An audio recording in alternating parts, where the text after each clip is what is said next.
While Mitt Romney and Rick Santorum continue to battle their way towards Super Tuesday, Newt Gingrich continues his attempt to keep a hopelessly sinking campaign afloat and the bus running without success.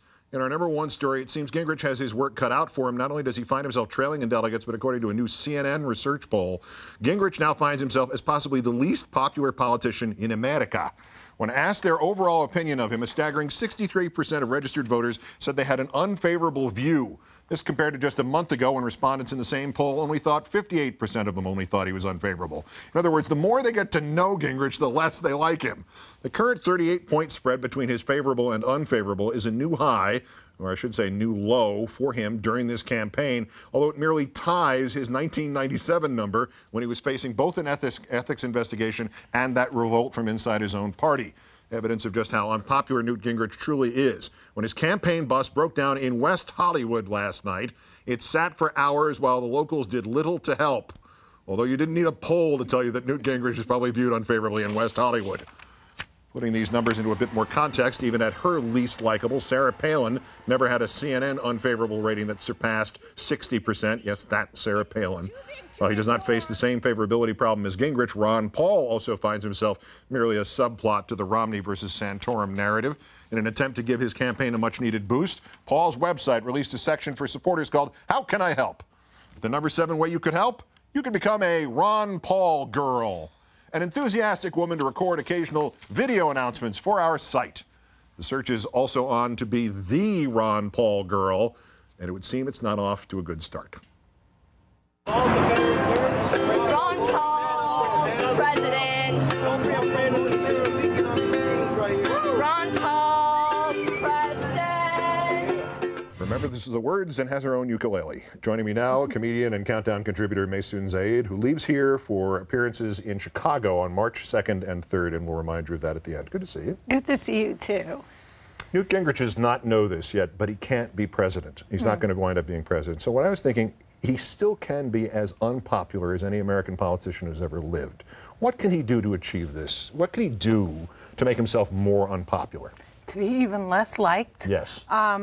He could strap his dog to the roof of his car and drive for 12 hours. That's old hat. He could leave his cancer-stricken wife. Oh, wait, No. He did that, too. Rerun. What if he shot Bambi? I mean, Bambi's mother's already dead. Shoot Bambi. That's all he's got. Dick Cheney-like, though. You know, and it's Dick Cheney he'd be competing with for least popular, I would think. Exactly.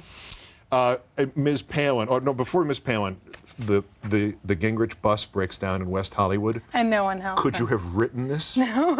If you wrote that, somebody would go, no, cut this out. It's ridiculous. No, you can't write stuff like that. But the fact that even the characters, even the people dressed as Spider-Man, it wasn't even worth it to them to help for $1. They were like, I'm not doing this. I have morals. I have ethics.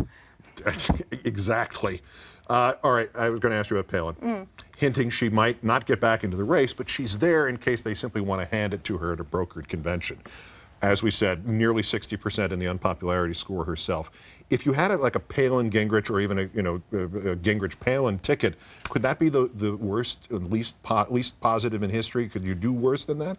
I had forgotten that she had even existed, and I wish the world would let me continue to forget that. But the one ticket I think could compete for worse is Alan West, Christine O'Donnell. Oh, Lord. They could call it Wacko Meets the Witch. But how could Alan West share a stage with a woman? We could put her in a burqa. That's her. Okay. The Gingrich poll numbers.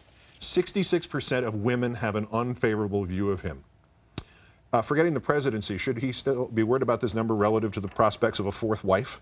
No, sadly he shouldn't. And the thing is this, you don't watch the amount of reality television that I do, but I'm telling you, sadly, there are a bunch of desperate women out there who are ready to marry a pasty, angry muffin with a $500,000 credit line at Tiffany's. They're called Real Housewives. None of them are married, and they're ready to be wife number 4. And this is sort of an extension of the premise of women who marry guys who are spending lifetimes in jail, that kind of thing, I guess? Yeah. It's a little bit worse than marrying a prisoner on death row, but you still get the jewels. Ron Paul, searching for the Ron Paul girl.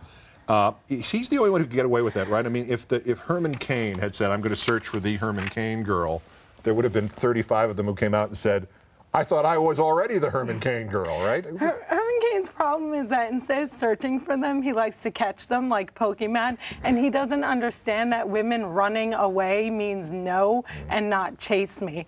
But I have to confess to you, I was going to try out to be the Ron Paul girl because I got bills to pay. Yeah. But the problem is I'm more CP than RP, and he's not really a fan of the disabled, Medicare, or affirmative action, so I don't really think I have a shot.